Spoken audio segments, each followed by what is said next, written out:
Burn it. Walker didn't raise his voice. He didn't need to.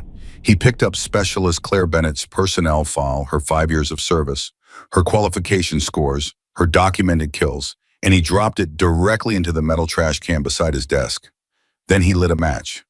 "I will not send my men into combat behind something that small," he said, watching the paper curl and blacken. "Whatever Washington thinks they're doing, this ends here." The fire ate her record alive. Every score, every mission, every proof she had ever existed as a soldier. Gone. That was the moment Claire Bennett stopped trying to earn their respect and started planning to save their lives anyway. Before we go any further, if this is your first time here, hit that subscribe button right now and turn on notifications so you never miss a story. Drop your city in the comments below. Tell me where you're watching from. I want to see how far this story travels. Now let's get into it.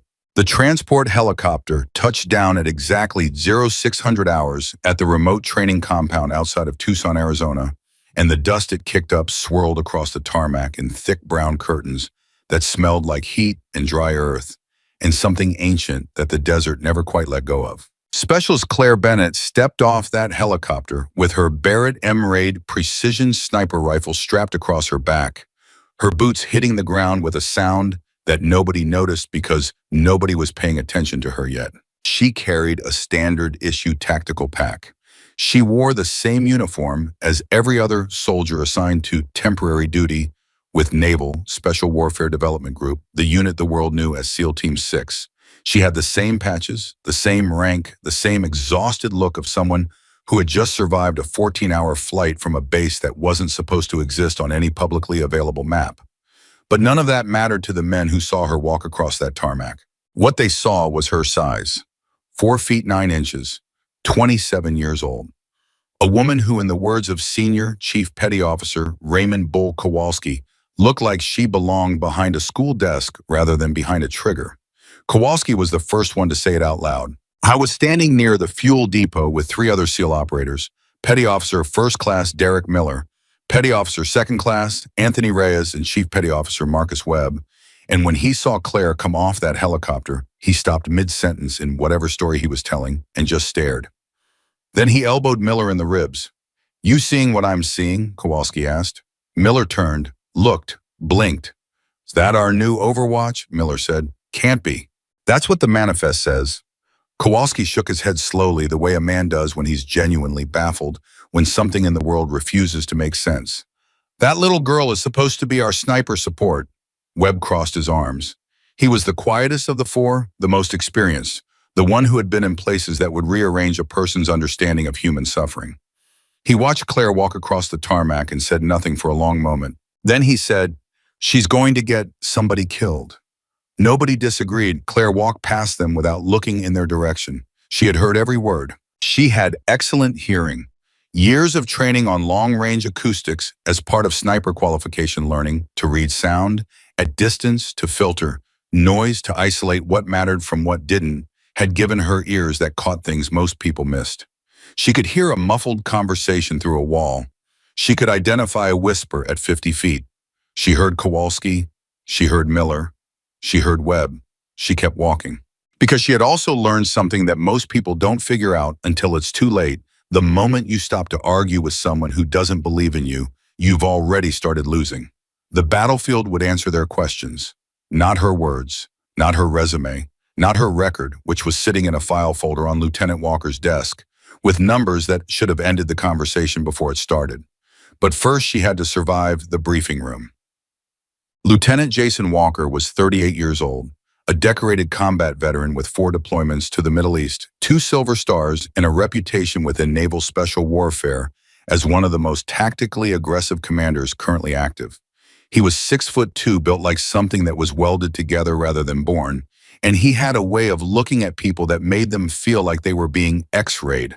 When Claire knocked on the frame of his open office door, he was studying topographic maps of a desert region that was marked on the folder cover only with a set of coordinates.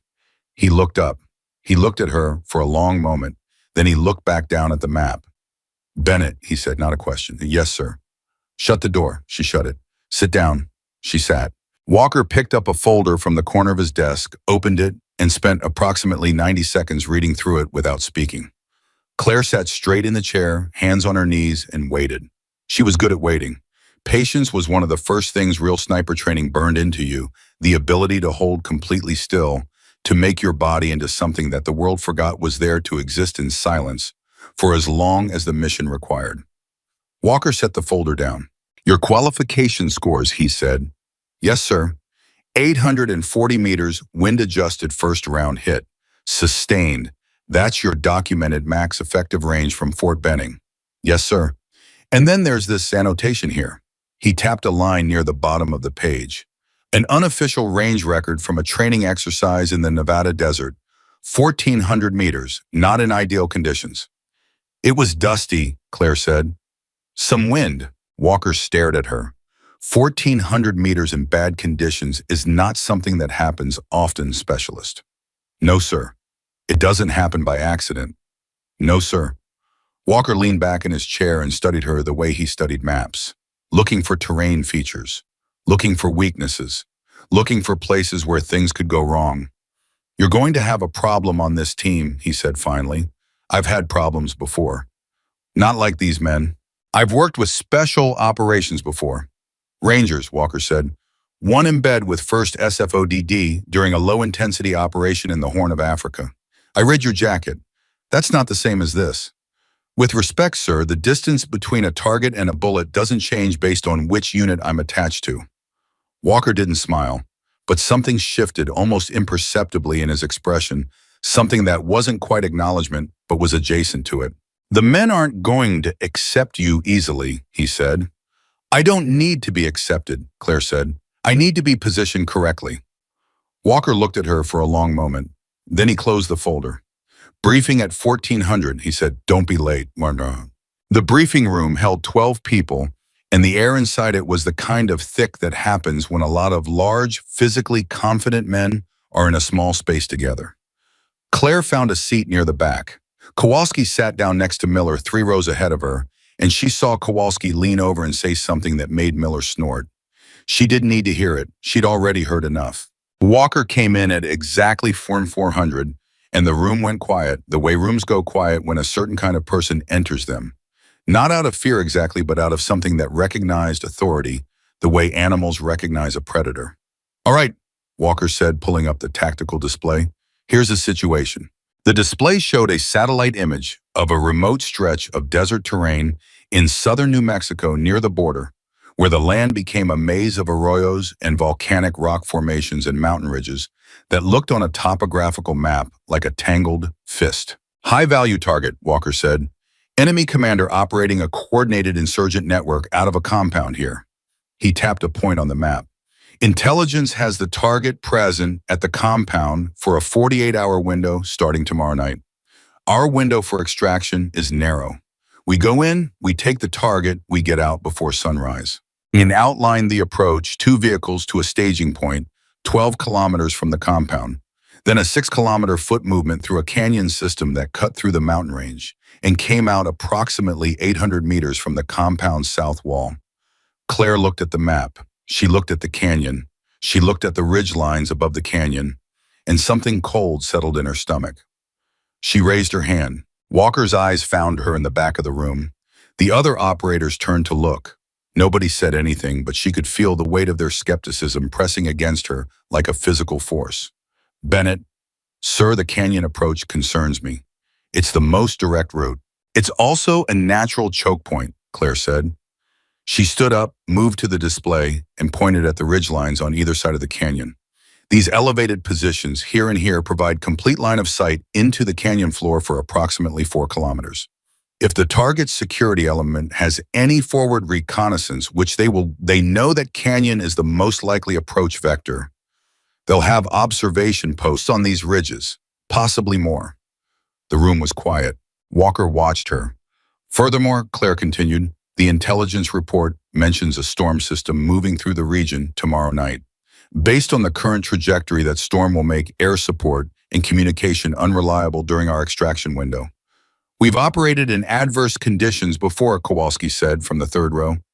Claire didn't look at him. She kept her eyes on Walker. The storm combined with the terrain creates a scenario where the team can be caught in the canyon with no air cover and degraded communications and hostile forces occupying the high ground on both sides, she said. If that happens, the mission doesn't just fail. People die. The silence stretched. Then Miller said quietly enough that it was meant to be heard only by the men around him, but loud enough that Claire's trained ears caught it without difficulty. Somebody's scared. A few controlled chuckles. Walker held up one hand and the room went quiet again. Bennett, he said, what's your recommendation? The ridge to the northeast, Claire said, pointing.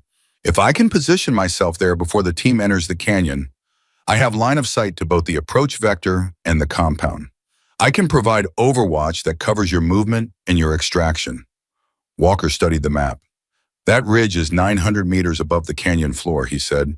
Yes, sir. The approach to the summit is exposed. In a storm, I can make it. The distance from that ridge to the canyon floor is nearly 3 kilometers at the deepest point. Yes, sir.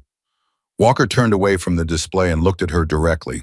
A 3-kilometer shot in desert conditions in a storm is not a realistic option, specialist. It doesn't need to be my primary option, Claire said. It's my coverage envelope. The closer engagements are what matter. The 3-kilometer distance is the outer limit. Walker shook his head slowly. No, he said. You stay with the team. We maintain formation. We move together. Claire looked at him. She looked at the map. She looked at the ridge. Sir, that's my decision, Bennett. You stay with the team. He turned back to the display and moved on to communications protocols. And Claire returned to her seat and she sat there with the cold thing in her stomach getting colder. And she looked at the map projected on the wall and she did the math that nobody else in the room had done. If the enemy was waiting in that canyon, and her gut, which was built from years of studying how ambushes were constructed and how they failed, told her they were then a 12-person element moving through that choke point in a storm was walking into a trap that had already been set. She sat there and looked at the map, and she made a decision that she hadn't made yet, not consciously, but that was already becoming inevitable in the quiet parts of her mind, where real decisions happen before the rest of you catches up. She was going to that ridge, whether Walker sent her or not. The team departed the staging area at 2100 hours the following evening, and the storm arrived ahead of schedule. That was the first sign. Weather systems in the desert move differently than they do in other terrain. They build fast, collapse faster, and the transition between clear sky and complete visibility loss can happen in under 20 minutes if the conditions are right. The meteorological brief had put the storm's arrival at 0100. It showed up at 2340. Claire was moving with the team through the initial approach when the sky to the west turned the color of rust. She had been watching that sky for the last 90 minutes. She had been watching something else too. Lieutenant, she said quietly, moving up beside Walker at the front of the formation. Bennett, stay in your position. Sir, the ground. She pointed her light briefly downward, sweeping it across the dirt in front of them. Those tire tracks, they're recent. Walker stopped, looked. The tracks were there, wide, heavy, the kind of tread pattern that matched military logistics vehicles or heavy tactical trucks. They cut across the approach path at an oblique angle, heading toward the northern ridgeline. Supply movement, Walker said, could be anything. It's fresh, Claire said. 6 hours, maybe less. The wind hasn't disturbed the edges. She crouched and looked closer. Multiple vehicles, at least 3, moving uphill. Bennett, if they moved heavy vehicles up to that ridge, sir, they're not supplying a forward observation post. They're supplying a weapons position. Walker looked at the tracks. He looked at the ridge. The rust-colored wall of the storm was rolling closer, and the wind had picked up to the point where the air tasted like ground-up rock. We continue the mission, Walker said. Sir, that's the last time I'm going to say it, specialist. Fall back to your position. Claire fell back. She moved to her position in the formation third, from the rear standard overwatch spacing, and she looked at those tire tracks one more time as she passed them. 3 vehicles, moving to high ground. Before a storm, she knew what that meant. She knew it the same way she knew what a particular kind of silence in a forest meant, what a particular pattern of behavior in a human target meant, what a particular configuration of shadow and geometry meant, when you were looking through a scope at a ridgeline that was supposed to be empty. She knew it because she had spent 5 years of her life learning to read the spaces between visible things, to understand the world, through the evidence it left behind when it didn't think anyone was paying attention.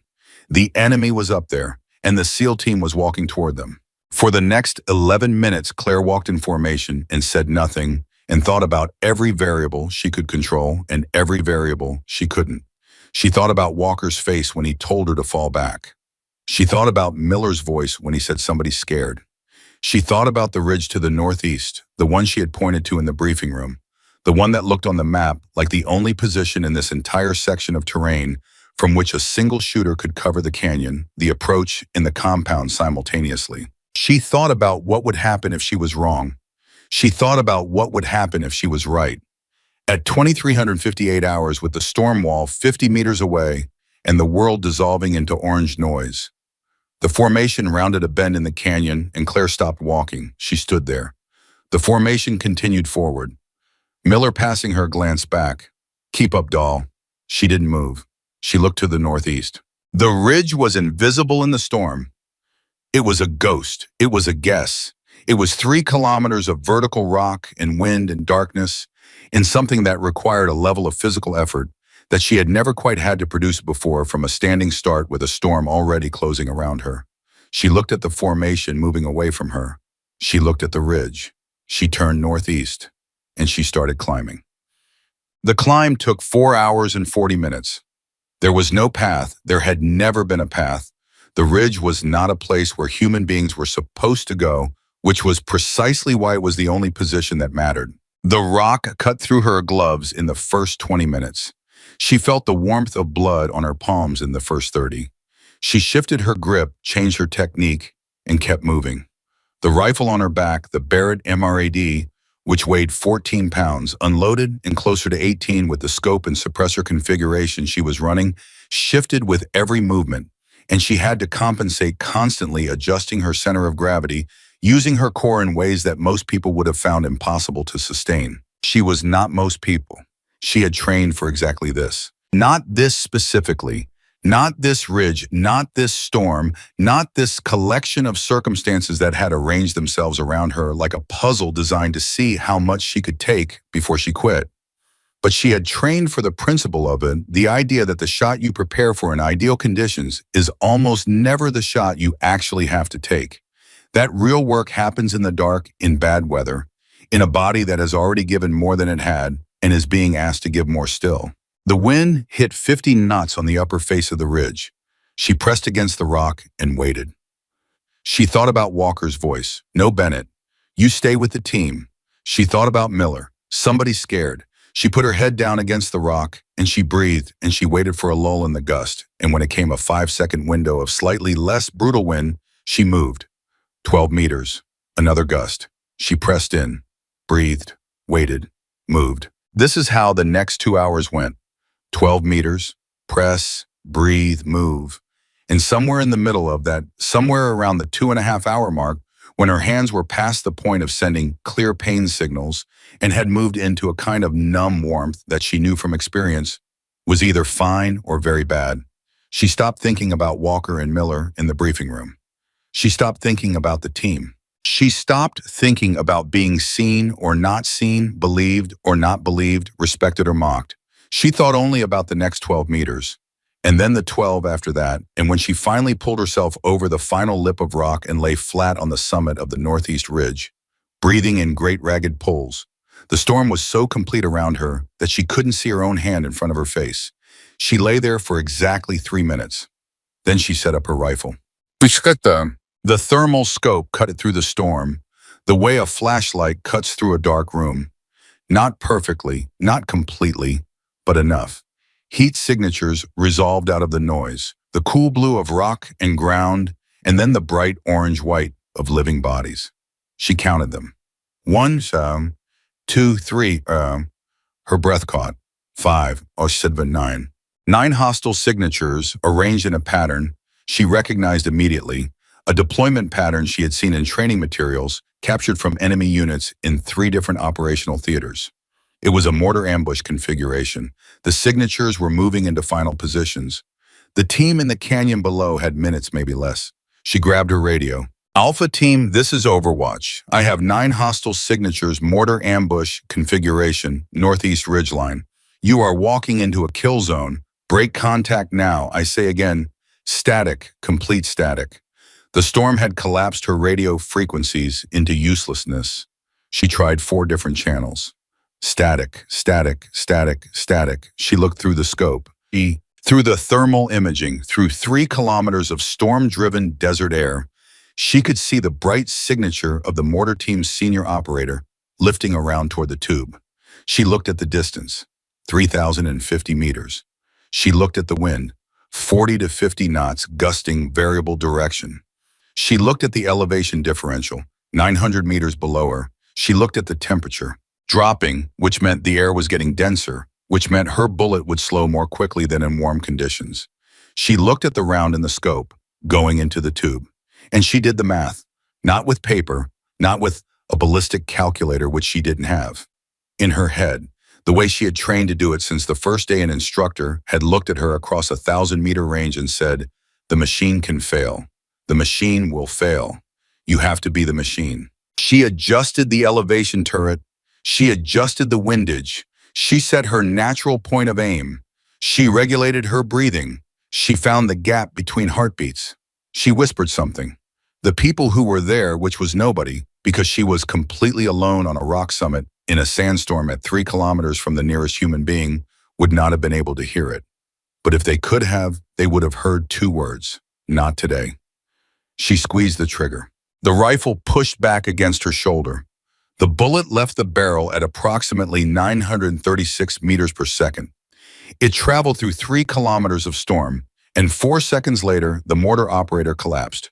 Below in the canyon, the SEAL team heard an explosion. They didn't understand a sound that shouldn't have been there. A pressure wave from a mortar round that had been dropped rather than fired a weapon that had malfunctioned in a very specific and very final way. Walker spun. Contact where is unknown. Reyes had his weapon up scanning. No muzzle flash. No, the second shot came. The enemy communications operator went down. Sniper someone on the ridge shouted in a language that was not English, and the 9-man hostile force turned from a disciplined ambush team into a collection of frightened individuals looking for something they could not find because the shot had come from a direction that was physically impossible, from a distance that was practically impossible, through conditions that were absolutely supposed to be impossible. But the shots kept coming, one after another, measured, patient, inevitable, like something that had already decided the outcome and was simply making it real. Walker stood in the canyon and listened to the world above him change, and he thought about a small woman in a briefing room pointing at a ridge on a map, and he thought about his own voice saying the words that still sat heavy in his chest. "No, Bennett, you stay with the team." And then the 9th shot came, and the canyon was silent. And Walker looked up at a ridge he couldn't see in the storm, and he said her name, not Doll, her name, Claire. And somewhere 3 kilometers away and 900 meters above him, in the eye of a storm that had tried to stop her and failed, Claire Bennett chambered the next round and scanned for threats. Because the mission wasn't over. Not yet. Not by a long way. The 9th shot still echoed somewhere in the back of Walker's skull when the armored vehicle rolled into the canyon. He heard it before he saw it, the grinding of heavy treads on rock, the mechanical growl of something large and dangerous, moving with the kind of confidence that only comes from knowing the people in front of you have nowhere to run. The storm had reduced visibility to less than 10 meters. The canyon walls pressed in on both sides, and the vehicle that emerged from the orange wall of dust was not a reconnaissance unit and not a logistics truck. It had a machine gun mounted on the roof, and it was pointed directly at the SEAL team's position. "Contact front!" Reyes shouted, and the team scattered left and right against the canyon walls. But there was nowhere to go because the canyon was 40 meters wide at this point, and the vehicle sat in the middle of it like a cork in a bottle, and the machine gun was already tracking, already swinging toward the cluster of heat signatures pressed against the rock. Walker threw himself behind a boulder. He heard the first burst tear through the air above his head. Rock chips exploded against his face. "RPG!" he shouted. "Somebody get me an RPG on that." "We're pinned," Miller's voice from somewhere to the left. "I can't get the angle, I can't." Another burst, longer this time. The machine gun operator had found a rhythm, was walking the fire methodically left to right along the canyon wall. And Walker understood with the cold clarity that combat produces that in approximately 15 seconds, that rhythm was going to reach him. He pressed against the rock and thought about the ridge. He thought about Claire. And then the vehicle exploded. Not a small explosion, not a mechanical failure. The engine block detonated in a fireball that sent the machine gun assembly spinning 30 meters into the air and lit the canyon walls in orange light that punched through even the storm's density and created for approximately 4 seconds a false daylight in that narrow cut of rock. The machine gun hit the canyon floor 20 meters from Walker's position. The vehicle burned. The canyon went quiet except for the storm and the fire. Walker stood up slowly from behind the boulder. He looked at the burning vehicle. He looked at the canyon walls around him. He looked at the team all 7 operators accounted for. Shaken one man with a bleeding arm from a rock fragment, but alive. Every single one of them alive.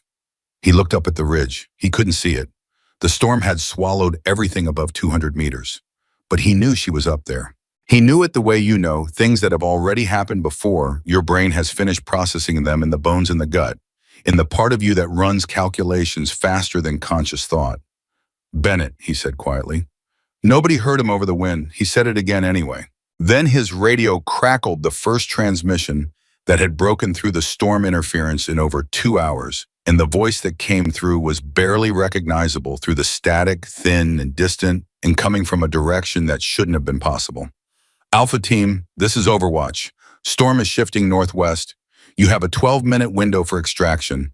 3 additional vehicles, eastern approach, ETA 14 minutes. Move now. Walker grabbed his radio. Bennett? Bennett, respond. What is your position? Static. Then northeast ridge, summit. Walker looked at Kowalski. Kowalski looked at the ridge. That's impossible, Kowalski said. Nobody climbed that in this storm. She did, Walker said. He pressed the radio. Bennett, we're moving to extraction.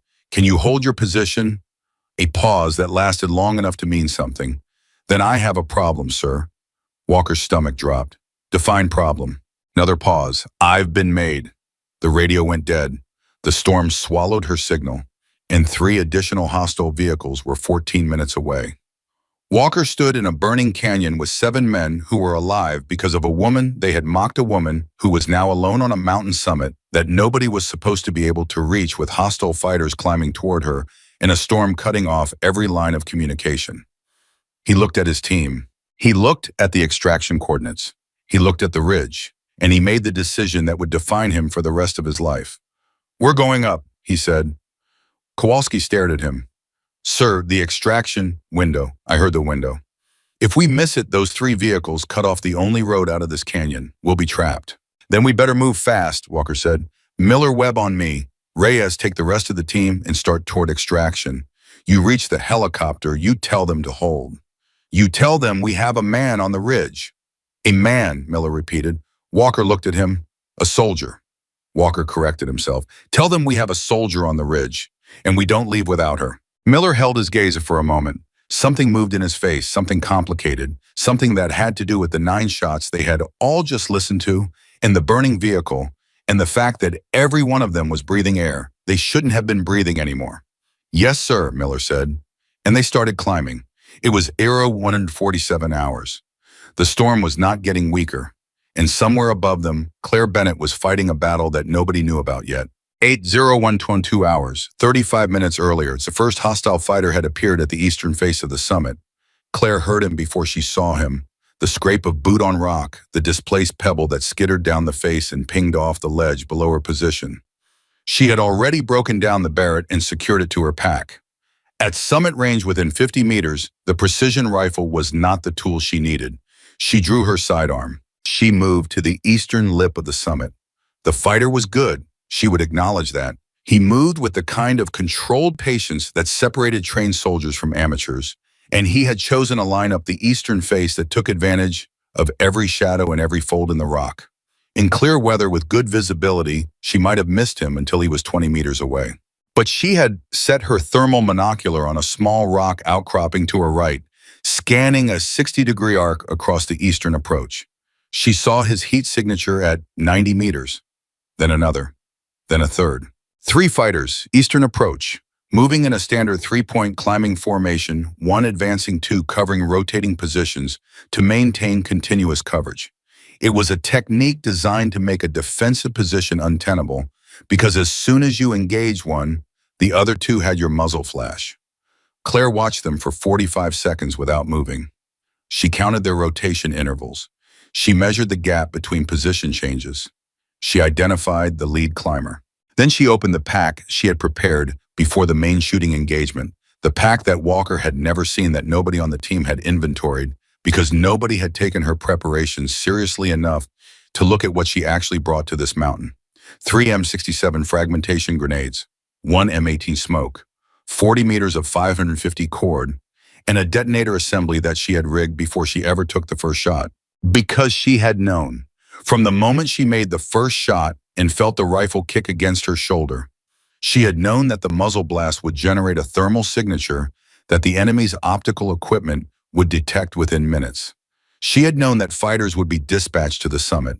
She had prepared for it, not because she was hoping to survive alone, but because preparation is what separates the people who make it from the ones who don't. And Claire Bennett had never once confused hope with planning. She began rigging the 550 cord along the eastern approach, threading it through rock channels that she had identified during her first 15 minutes on the summit before she ever looked through the scope. 3 anchor points, 2 trigger positions, 1 primary detonation node. The lead climber was 60 meters below her now. She could hear his breathing in the occasional wind lull. She finished the rig. She moved to her firing position, and she waited. The lead climber came over the rock ledge at the summit's eastern approach at 19 hours, and he was not what Claire expected, in the specific way that soldiers in the field never quite match the abstract concept of enemy you carry in your head during training. I was young, maybe 22, moving with the kind of focused intensity that she recognized as controlled fear. The expression of someone who had been told there was a sniper at the summit and was climbing toward them anyway, because the order had been given and the order would be followed. He pulled himself over the ledge and stood at the eastern edge of the summit. He looked across the flat rock. He saw her. She was standing in the open, not hiding, not pressed against a rock, standing in the open in the middle of the summit, 14 meters away with her sidearm pointed at him. He froze. People always froze. Not out of cowardice, out of the shock of finding something in a place where the mind has already decided nothing will be. His mind had built a picture of what he would find at this summit: a reinforced sniper position, multiple shooters, heavy equipment. The briefing he had received had described a coordinated overwatch unit. What he found was one woman, one small woman, 14 meters away. He hesitated. Claire activated the detonator. The 550 cord snapped taut along the eastern approach, and the 3 M67s, rigged in a linear sequence with 10-meter spacing, detonated in a rolling pattern that walked directly up the face of the mountain. The concussive wave hit the summit like a wall. Claire had already thrown herself flat. The lead fighter at the summit edge had nowhere to throw himself. The blast picked him up and deposited him somewhere below the summit that she could not see. And when Claire came back up, ears ringing, the thermal monocular showed no heat signatures on the eastern approach. She stood. She looked at her hands. They were shaking. Not from fear, from the adrenaline dump that comes after a body has done something it wasn't designed to do and got away with it. The chemical receipt that the nervous system issues when it realizes the threat has passed and it's allowed to feel the cost. She allowed herself 10 seconds. 10 seconds of shaking hands and burning ears, and the particular silence that exists inside a very loud storm when your hearing has been temporarily reduced to a high-pitched tone. Then she picked up the thermal monocular, scanned the northern approach, scanned the western face, scanned south, and found a problem. 4 more heat signatures. Northern approach, moving faster than the first 3. They weren't using a climbing formation. They were using a sprint technique, moving in short bounds, covering ground quickly at the cost of concealment, which meant someone had made a decision to accept losses and get to the summit by speed rather than stealth. 4 fighters, moving fast, 2 minutes from the summit. And Claire Bennett had no grenades left. She keyed her radio. Alpha Team Overwatch, I have 4 additional hostiles, northern approach, 2 minutes from my position. I am out of area denial munitions. Radio check, does anyone copy by bump on static? She tried again. Static. She looked at the northern approach. She looked at her sidearm. She looked at the Barrett broken down and stowed in the pack. She started pulling the Barrett out. At 15 meters, a precision sniper rifle is the wrong tool. At 2 meters, it's a club. But at 30 meters, at the distance between the northern lip of the summit and her current position, it was the right tool again if she could set it up fast enough, if she could get the scope on the approach before the first fighter crested the summit. Her hands moved through the assembly without conscious thought. Years of darkness drills, assembly by touch, eyes closed, timed against a stopwatch that didn't care about excuses, had built a motor pattern so deep it ran independently of the rest of her brain. Stock locked, barrel seated, scope mounted, bipod deployed. She was down on the rifle before the first fighter's head appeared at the northern lip. She had no time for calculations. No time for windage and elevation and bullet drop and all the careful mathematics of a precision engagement at distance. This was not that. This was 30 meters and a moving target and the understanding that if she missed the first shot, she would not have time for a second before they were on top of her. She fired. The first fighter dropped. The second came over the lip immediately behind him. They had been moving in a chain, not a spaced formation, which told her the person leading this group was aggressive and reckless, and willing to sacrifice the first man to find out where the gun was. She cycled the bolt, fired. The second fighter dropped. But the third was already over the lip, and he was not running toward her. He was moving laterally, cutting left, which was tactically smart because it forced her to swing the rifle, which took time, and the fourth man was using that time to cut right. They were splitting her. She made a choice. Left.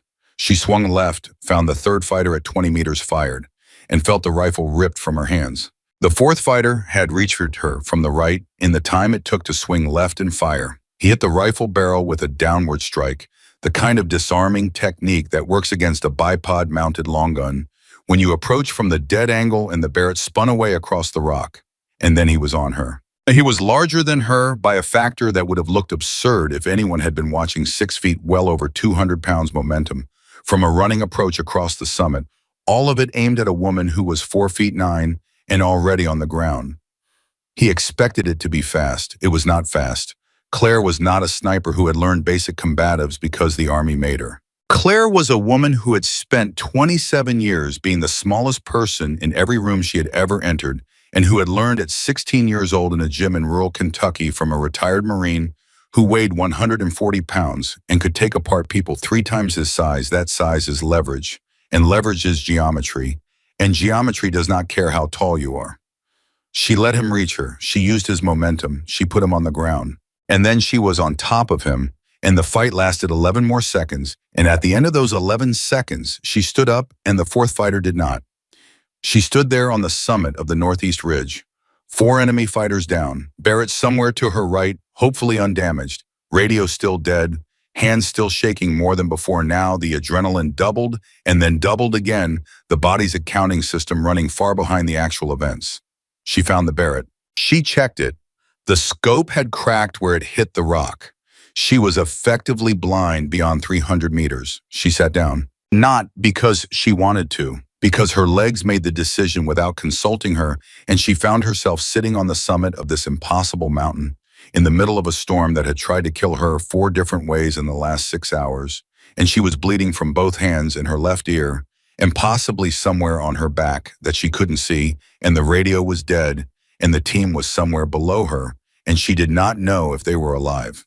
She sat there, and for the first time since she stepped off that transport helicopter and heard Jason Walker's voice say the words that had been chasing her for the last 2 days, she felt something she was not proud of feeling.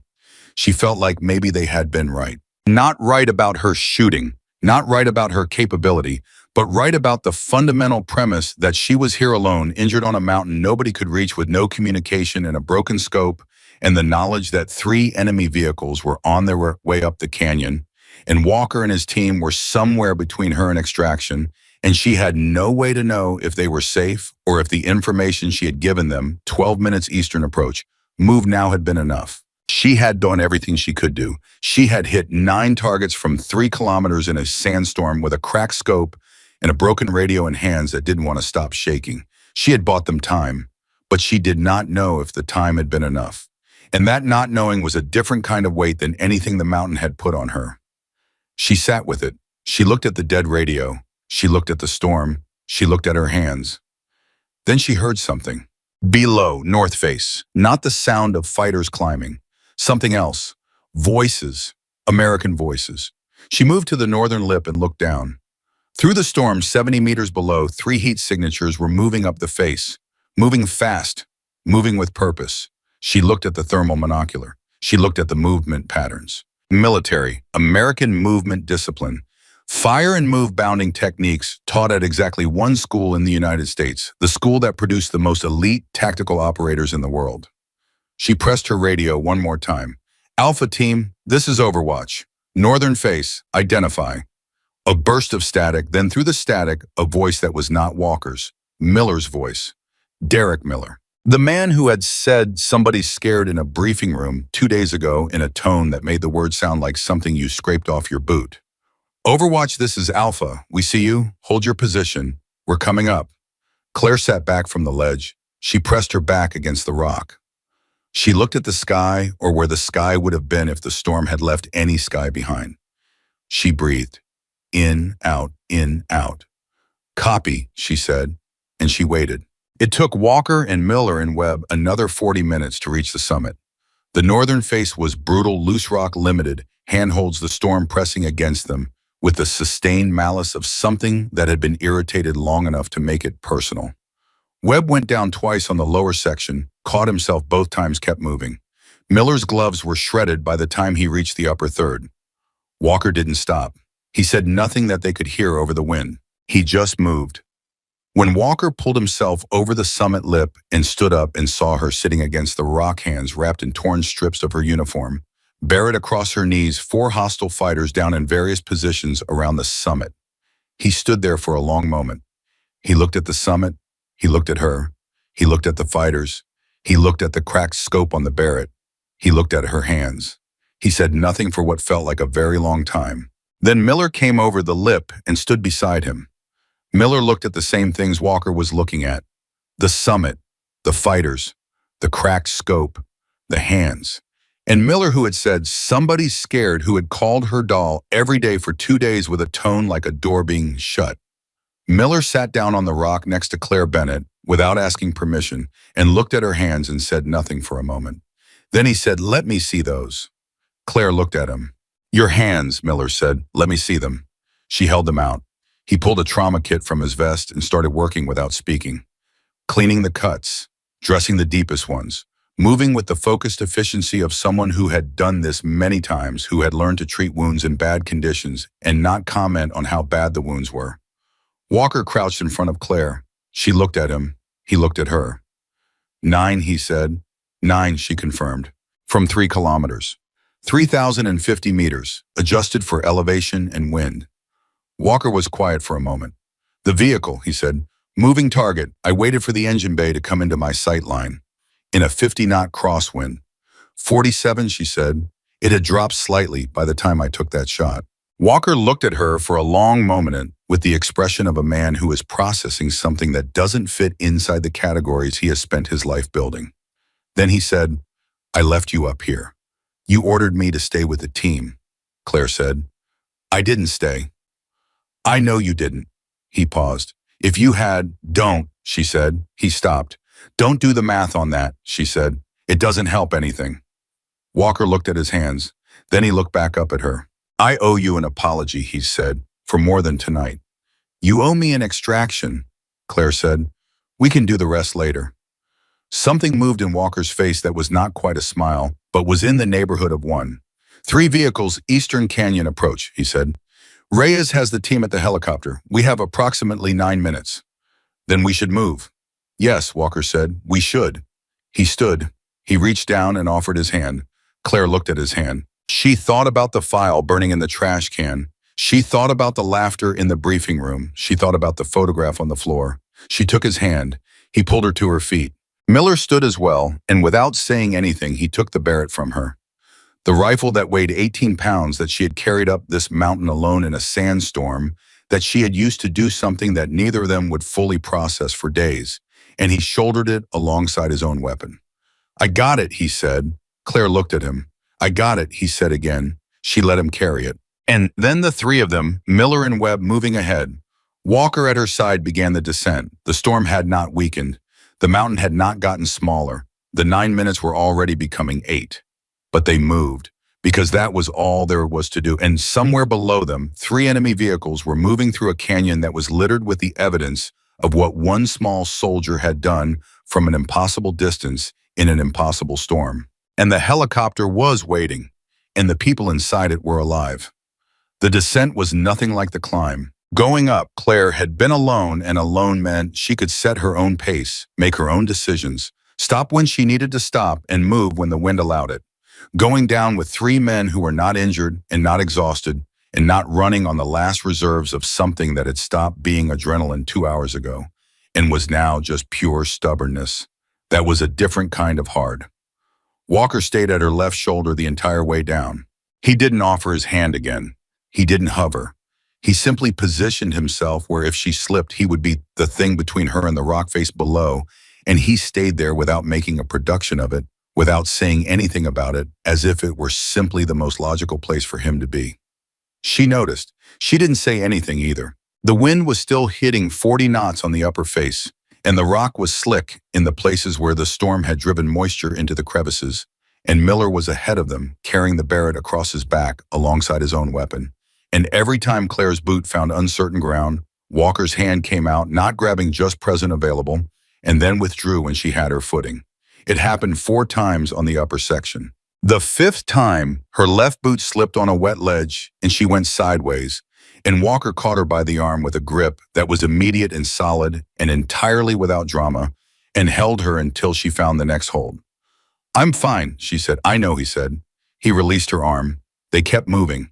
At 0231 hours, with 6 minutes remaining in the extraction window, they came off the lower face of the ridge and hit the canyon floor running. Running was generous. Claire's legs had decided somewhere around the midpoint of the descent that they had fulfilled their contractual obligations for the evening and were now operating on reduced capacity. What she was doing was a controlled forward fall, each stride catching her before she went all the way down, momentum substituting for the muscle power that had been spent somewhere on a rock face in a sandstorm 3 hours ago. Walker matched her pace. Webb and Miller pulled ahead, moving toward the extraction point at a speed that put them in a different category, entirely the category of people who had not just spent 5 hours climbing a mountain alone. How far? Claire asked. 800 meters, Walker said. Canyon opens up at 400. Helicopter is in the flat ground beyond. The vehicles. Reyes called them in at the mouth of the canyon 6 minutes ago. They stopped. Why did they stop? Walker was quiet for a moment. Reyes had the team set up a blocking position at the canyon mouth. When the lead vehicle came around the bend and the driver saw 7 SEAL operators with heavy weapons in a prepared position. Walker paused. They stopped. Claire processed that. They were waiting for their summit team to report in, she said. That would be my read. Their summit team isn't going to report in. No, Walker said, they are not. They ran another 200 meters in silence, the kind of silence that exists between people who have just been through something together and haven't yet figured out what language to use for it. Then Claire said, the file. Walker didn't answer immediately. You burned my file, she said, the personnel record. Walker kept running. I saw the ash in the trash can when I came in for the briefing, Claire said. I didn't say anything because it didn't matter. But I want you to know I saw it. Walker ran 3 more strides. Then, it was a mistake. Yes, Ed, it was. There's nothing I can say about it. I'm not asking you to say anything about it, Claire said. I'm telling you I know, that's all. Walker nodded once, the kind of nod that means understood and also means more than that, means I will carry. This means this is not something I'm going to excuse myself from with an apology. They kept running. At the 400-meter mark, the canyon walls fell away and the ground opened into the flat expanse beyond, and Claire could hear the helicopter before she could see it, the distinctive thrum of rotors fighting the storm to hold a hover, the sound of a machine working hard to be somewhere the wind didn't want it to be. Reyes met them at the canyon mouth. He looked at Walker first, then at Claire. He ran his eyes over her, the wrapped hands, the blood on her uniform jacket from the ear that had stopped bleeding, but not before it had made a mess, the general condition of someone who had been doing things to themselves that the human body files under the category of formal complaints. Overwatch, he said. It was not her name, and it was not the nickname. It was something else, the call sign she had earned, the designation that belonged to the position she had taken and held when nobody believed she could reach it. Reyes, she said. We counted 9, he said, before the vehicle. 9, she confirmed. Reyes looked at her for a moment in a way that was not the way he had looked at her in the briefing room, not the way any of them had looked at her for the last 2 days. Then he turned and led them toward the helicopter. The team was assembled at the bird of 7 operators, all present, one with a pressure bandage on his forearm, where the rock fragment had opened a gash that would need stitches but wasn't going to threaten anything important. They were loading gear, securing weapons, doing the mechanical work of an extraction in the focused way that training takes over when conscious thought is busy elsewhere. And then Kowalski saw her. Senior Chief Petty Officer Raymond Kowalski, who had stood at the fuel depot and said that little girl's going to get somebody killed, who had used the word doll the way you'd use a word that means worthless, that means out of place, that means you don't belong here, and I'm going to keep reminding you of it. He saw Claire come around the nose of the helicopter. He stopped what he was doing. He stood there with a weapons case in both hands, and he looked at her, and the expression on his face was one that Claire had not seen before and would not have expected from him. It was not guilt exactly, because men like Kowalski did not wear guilt openly. It cost too much, and they had learned early that costs like that had to be managed carefully. But it was adjacent to guilt. It was the face of a man who had run a calculation and arrived at an answer that required him to revise a prior assumption, and the revision was not comfortable. He set the weapons case down. He walked toward her. Claire watched him come. He stopped 2 feet from her. Kowalski, she said. Senior Chief, he said. She waited. I said you'd get somebody killed, he said. I remember. I was wrong. It was 4 words. It was not an elaborate apology. It was not a speech. Raymond Kowalski was not a man who made speeches, and she would not have trusted it if he had. 4 words from a man like that cost something real, and she understood what they cost, and she accepted them for what they were. Yes, she said, you were. He picked up the weapons case. He went back to loading the helicopter, and that was that. Walker came up beside her. We need to get you to a medic. I need to get on that helicopter first. That's the same thing. Doc Ferris is on the bird. They boarded. The helicopter lifted at 0239 hours exactly at the edge of the extraction window, and as it climbed and banked north and the canyon fell away below them, Claire looked out through the open door at the terrain. They were leaving the canyon, the burning vehicle, and somewhere up in the storm, invisible now, the summit of the northeast ridge. She looked at it for a long time. Then she looked away. Doc Ferris, Hospital Corpsman, First Class. James Ferris, the team's medical support. A quiet man from Georgia who had the hands of a surgeon and the bedside manner of someone who had learned that the best thing to say to people who had been hurt was usually nothing. Unwrapped her hands and looked at them without expression. This is going to need more than field dressing, he said. I know. The ear too, I know. And something tore in your shoulder. Rotator probably. Do you feel that? Claire thought about it. She moved her right shoulder experimentally, and yes, there it was, the deep, specific ache of something that had been pushed past its structural tolerance, the kind of pain that hides during the event because the body is smart enough to know you can't stop and only presents itself when you're finally somewhere safe enough to feel it. I feel it now, she said. You'll feel it a lot more tomorrow, Ferris said. Good. Tomorrow I'll be somewhere I can afford to feel it. Ferris began working on her hands. Miller sat across from her in the hold, and he watched Ferris work for a moment, and then he looked at the Barrett where it lay across his knees, and he turned it over once, looking at the cracked scope. How did this crack? He asked. It fell, Claire said. Snipers don't drop their rifles. I didn't drop it. Someone knocked it out of my hands. Miller looked up from the scope. Claire held his gaze. Miller looked back down at the scope. He turned it over again. He was quiet for what felt like a full minute, the helicopter noise filling the space between them. Then he said, that fighter, at the summit, you took him hand to hand. Yes. He was bigger than you. Most people are.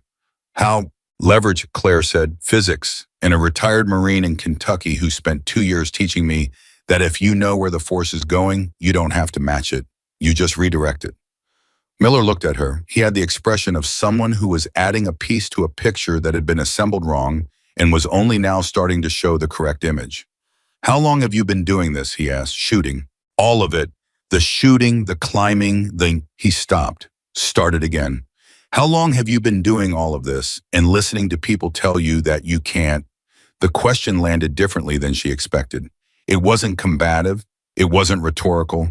It was the question of someone who genuinely wanted to understand, and that was rarer than the hostility and easier in some ways to handle. Since I was 17, Claire said, first time I walked into a shooting range and the instructor told my father there was no point in teaching me because I was too small to handle the recoil. What did you do? I asked if I could try anyway. And I shot better than every other person in that class on the first day. The instructor stopped saying things like that after that. Miller nodded slowly. That's been the pattern, Claire said. Every time, every program, every unit. She paused. People decide what I am before I've done anything, and then I do something and they have to recalibrate. That must get exhausting. It used to, she said. Now it's just Tuesday. Something shifted in Miller's face. It might have been a smile. It came and went quickly the way smiles do on men who are not used to letting them stay. For what it's worth, he said. Don't, she said. He stopped. Don't tell me what it's worth yet, Claire said. We just got off a mountain. Give it a week. See how you feel about it when there's no adrenaline left. Miller looked at her. Then he nodded. Fair, he said. The helicopter banked hard right, and Walker strapped into the jump seat near the cockpit, grabbed the overhead handle, and looked back into the hold. 15 minutes to base, he called. Nobody responded. The team was running on fumes, the particular silence of people who have spent everything they had and are now waiting for the place where they can finally stop moving. Claire leaned her head back against the fuselage. She closed her eyes. She thought about the summit. Not the shots she would think about, the shots later would break them down in the quiet of a debriefing room with a ballistics specialist who would look at the numbers and go very still before saying anything.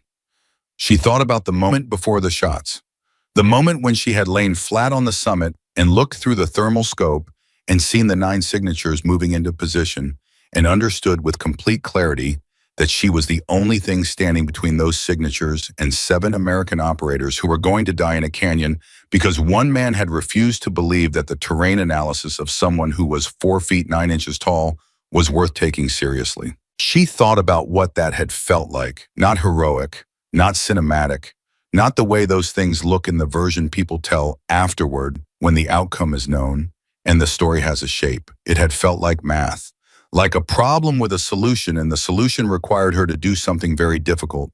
And the difficulty was irrelevant because the problem still needed solving.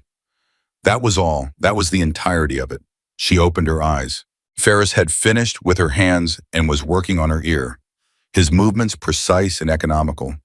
His face the professional blank of someone who treats the wound and leaves the story to other people. Walker was watching her from the jump seat. She could feel it without looking, the particular quality of attention from a direction that doesn't announce itself. She turned her head and looked at him. He held her gaze for a moment, then he looked away first. That was new. In 2 days of working in proximity to Jason Walker, he had not once looked away first. He was the kind of man whose eye contact was a tool, something he deployed with the deliberate force of someone who understood that presence is a form of authority and eye contact is a component of presence. He had looked away first. She filed that. The helicopter touched down at Yo 318 hours at the base in Arizona, and the rotors were still spinning down when the ground team came out to meet them. Medical personnel, intelligence officers, the base commander, a Navy captain named Hendricks, who had the expression of someone who had been awake for 20 hours and was expecting to be awake for 20 more. They moved Claire to the medical building first. Walker walked beside her. Hendricks fell into step on her other side. Specialist Bennett, Hendricks said, I've been getting preliminary reports from the helicopter. I want to hear the full account. After medical, Walker said. Hendricks looked at Walker. She goes to medical first, Walker said. The tone was not aggressive. It was something flatter than that, something that didn't leave room for negotiation. Hendricks looked at Claire. After medical, he agreed. The medical evaluation took 40 minutes. The shoulder was confirmed as a partial rotator cuff tear, significant requiring rest and physical therapy, potentially surgery, depending on how it responded to initial treatment. The hands would heal, the ear would heal. Doc Ferris had been right about all of it. The physician who examined her, a Navy doctor named Castillo, who had worked with special operations units long enough to stop being surprised by the condition. People came back in, looked at her overall condition when he finished the examination and said simply, "What did you do tonight?" "My job," Claire said. Castillo looked at her for a moment. "Whoever sent you out there," he said carefully, "needs to think carefully about what they ask you to do." "The man who sent me out there," Claire said, "told me to stay with the team." Castillo blinked. "I made my own call," she said. Castillo was quiet for a moment. Then he said, "Get some sleep after the debrief." He left. The debrief happened in a room with a table and 6 chairs and a recording device, and Captain Hendricks and 2 intelligence officers, whose names Claire was given and immediately forgot. Walker sat at the end of the table. The rest of the team had been debriefed separately. Hendricks started at the beginning. He took her through the mission timeline, departure approach, the tire tracks, the storm, the decision to divert to the ridge. He stopped her at the ridge. "You were ordered to stay with the team," he said. "Yes, sir." "And you disobeyed that order?" "Yes, sir." The room was very quiet. "Walk me through your reasoning," Hendricks said. Claire walked him through it. The terrain analysis, the tire tracks, the storm timeline, the tactical mathematics of 9 hostile fighters with a mortar team in a superior elevated position versus 7 operators in a canyon with no air cover and degraded communications. The calculation that the only intervention that could change the outcome was a long-range overwatch position on the northeast ridge. Hendricks listened without interrupting. The intelligence officers took notes. Walker said nothing. When she finished, Hendricks was quiet for a moment. Then he said, "You climbed that ridge alone in the storm with a 14-pound precision rifle on your back. 18 pounds with the scope configuration," Claire said. "And you reached the summit." "Yes, sir." "And you made 9 confirmed kills from," Hendricks checked the paper in front of him, 3,050 meters. "Yes, sir." "In a 50-knot sandstorm. 47 knots at the time of the initial engagement. Wind speed varied during the engagement sequence." Hendricks put the paper down. He looked at Walker. Walker met his gaze and said nothing. Hendricks looked back at Claire. "The disobedience of the order," he said. "That's a problem I have to address. You understand that?" "Yes, sir." "However," he paused, "the outcome of that disobedience is 7 SEAL operators who are alive right now and would not be otherwise." He paused again. "That creates a complicated situation." "I understand, sir." "No disciplinary action will be recommended," Hendricks said. He said it carefully, like a man placing something fragile on a surface. "The record will reflect that you exercise independent tactical judgment in a situation where communication with command had been lost." He looked at her steadily. "That's the accurate description of what happened." "Yes, sir," Claire said. "It is." Hendricks nodded once. Then he picked up his folder and stood. "Get some rest, specialist," he said. He left. The intelligence officers followed him. The room was empty except for Claire and Walker. Walker sat at the end of the table and didn't move. Claire sat at her end and didn't move either. The recording device was off. The door was closed. After a long moment, Walker said, "I'm going to correct the mission record personally." "That's not necessary." "It is." He looked at the table between them. "The current mission record shows this operation as a standard SEAL direct action mission with sniper support. That's not what this was." He looked up. "This was a mission that failed tactically at the command level and succeeded because one person made a better decision than the commander did." He held her gaze. "That needs to be on the record, not buried." Claire looked at him. "If you correct it that way," she said, "it reflects on your command." "Yes," Walker said, "it does. That could affect your career." "Yes," he said again, "it could." She studied him. "Why?" she said. Walker was quiet for a moment. "Because I burned your file," he said. "Because I stood in a briefing room and let my team humiliate you and said nothing. Because I told you to stay with the team when you were right and I was wrong." He paused. "And because 7 men are alive tonight, because you didn't listen to me, and if the record doesn't say that, it's a lie. And I won't build a career on a lie about what happened on a mountain in New Mexico." Claire looked at him for a long time. She thought about the photograph on the floor, the ash in the trash can, the laughter in the briefing room, the words that had followed her across the tarmac and through the canyon and up the mountain. All right, she said. All right, he agreed. He stood. He was moving toward the door when she said, Walker. He stopped. The men, she said. Whatever you put in the record, I don't need it to be a corrective for the men. I don't need them to read something that makes them feel like they owe me something official. She paused. What happened on that mountain is what happened. That's enough. Walker turned and looked at her. Is it? He said. Yes, she said. He looked at her for a moment longer. Then he nodded. Good night, Specialist Bennett, he said. Good night, sir, she said. He left. Claire sat alone in the empty debrief room and listened to the sound of the bass settling around her generators. Distant voices, the mechanical noises of a military installation in the hour before dawn. Sounds she had been falling asleep to for 5 years in bases that all smelled slightly different, but all sounded more or less the same. She looked at her wrapped hands. She flexed them, carefully testing the limits of the dressing, feeling the specific pull of the cuts that Ferris had closed. Somewhere in this base, 7 men were in various states of processing what had happened in a canyon in New Mexico. 7 men who had gone to sleep 2 nights ago, believing a certain set of things about themselves and about the people who were capable of standing beside them, and who were now awake in the early hours of morning, trying to figure out what they believed instead. She didn't envy them that. It was uncomfortable recalibrating. She knew it from the other side, from the years of being the one who was recalibrated, around who stood at the center of someone else's revision and waited while they caught up. It was not comfortable.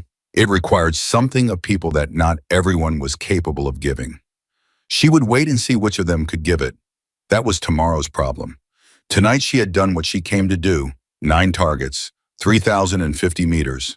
A storm that tried to make it impossible. A mountain that tried to make it impossible. A command structure that had tried before any of it to make it impossible. All of it had tried. None of it had succeeded. She stood up. She walked to the door. She put her hand on the handle. And then she stopped because the thought arrived fully formed the way some thoughts do, without warning, without the usual process of construction. It was just there, complete. In the briefing room 2 days ago, Walker had burned her file, every qualification score, every confirmed kill, every documented achievement, gone. But you could burn a file. You could not burn what she had done on that mountain. That was already part of the record in a way that no match and no trash can could touch. That was hers. She opened the door. She walked out into the early morning air. And behind her in the empty debrief room, the recording device sat on the table with its indicator light, dark, and the only sound was the ventilation system cycling through its sequence. And then that sound faded too, and the room was quiet, and the story of what had happened on the Northeast Ridge in a New Mexico sandstorm was already becoming something larger than a room, larger than a base, larger than the 7 men who were alive because of it. It was becoming something that traveled, the way certain stories do, the ones that need to be told. She slept 4 hours. Not because 4 hours was enough. Her body was making it abundantly clear that 4 hours was not enough, that the shoulder alone was going to demand a reckoning, that 4 hours of sleep had done precisely nothing to prepare her for. But at low 700, someone knocked on the door of the medical quarters where Doc Ferris had installed her after the debrief, and the knock had the particular quality of official business, the kind that doesn't go away if you ignore it. Bennett, it was Ferris's voice. Captain Hendricks wants you at 0800, main briefing room. Claire lay still for a moment looking at the ceiling. Copy, she said. She got up. The shoulder informed her in language that left no room for misinterpretation exactly how it felt about that decision. She moved through it. She had learned at 17 in a gym in Kentucky that pain was information, and information was useful. And useful things deserved acknowledgement but not surrender. She acknowledged it. She got dressed. At 0748, she walked into the base cafeteria to get coffee, and the room did something she did not expect. It went quiet. Not the hostile quiet of 2 days ago, when she had walked through spaces and felt the silence close behind her like a door being shut. This was a different kind of quiet, the kind that happens when a room full of people registers that someone significant has entered, and the registering takes a moment, and the moment requires silence. There were 14 people in that cafeteria. 3 of them were from Walker's team, The others were base personnel, logistics, staff communications, technicians, ground support crew. People who had spent the night in the operations center, monitoring a mission that had gone sideways in a sandstorm, and then somehow hadn't. Every one of them looked at her. Claire walked to the coffee station. She poured coffee. She turned around. At a table near the window, Kowalski sat with Reyes and a communications technician. She didn't recognize. Kowalski met her eyes. He didn't nod. Kowalski was not a nodding man, but something passed across his face that functioned as acknowledgement, as the nonverbal equivalent of "I see you." And this time the scene carried weight. She carried her coffee to a table and sat alone. She was halfway through the cup when Miller sat down across from her. I didn't ask. He just sat the way people who have been through something together sometimes simply occupy the same space without requiring an invitation because the invitation was already issued somewhere on a mountain in the dark. He had a tray, eggs, toast, coffee. He ate for a moment without speaking. Then he said, "You sleep. 4 hours." "Same." He pushed the eggs around his tray. "I keep thinking about the summit." "Don't," she said, "hard not to." "I know.